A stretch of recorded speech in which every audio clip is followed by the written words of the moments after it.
Lily Horne was dying. Literally dying. Okay, maybe not literally, but very, very theatrically. "This is the end," she gasped, swooning as much as her seatbelt would allow. "World going dark. Can't breathe." She took a moment to try out various moaning and gagging sounds, making sure she had the absolute attention of her audience, before naturally pivoting into the dramatic death that always made her cry. "I was aiming for the sky," she sang, low and questioning, following it up with a sputter. "Oh God, no more Hamilton," her mom moaned. With a final gasp, Lily went rigid, eyes flown wide in shock and terror, then exhaled and let her bones melt so that her body went limp and unnaturally twisted, held up only by the constricting seatbelt. Waiting for a reaction, she kept her breaths completely silent, her chest barely moving, a trick she'd learned from a video by a corpse actor on YouTube, a guy who actually got paid to pretend to be dead. A little morbid, maybe, but it helped her land the part of Juliet last summer and gave her a new possible career goal.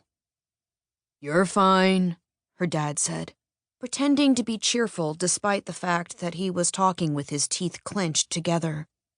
He glanced at her mom, who was quietly crocheting in the passenger seat, her head studiously down as she tried to avoid having this argument. Again. "Right, Laura?" Mom looked up. "It's going to be great," she recited woodenly. "A new beginning." When Dad sighed, it was understood that he was disappointed in everyone.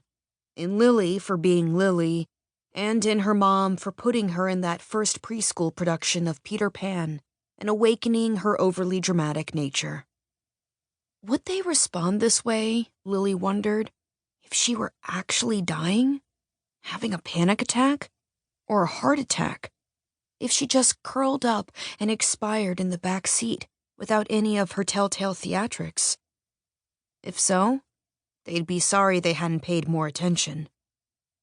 As it was, she'd been sighing and flouncing and swooning and groaning around the house in obvious misery for weeks, ever since Dad had announced that they'd be moving to Florida.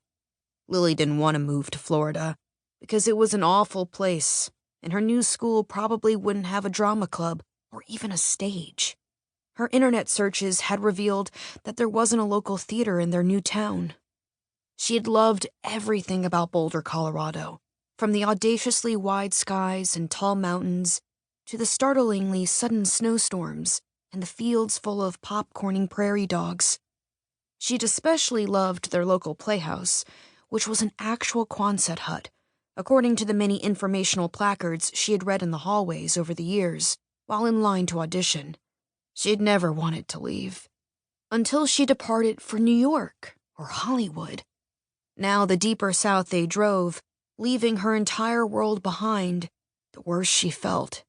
Colorado was full of bright surprises, but Florida seemed so old and withered. Everything here was too hot and shriveled to do anything but make swampy fart sounds. Lily wouldn't even let herself think about the reason they'd had to leave.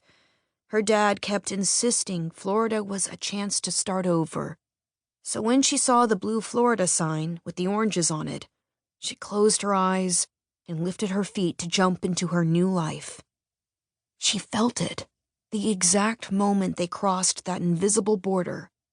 It was as if a barrier resisted her slightly, as if the hot summer sun rejected exactly who she was, or at least wanted to punish her for rejecting it first. When she put her feet down, she felt no victory.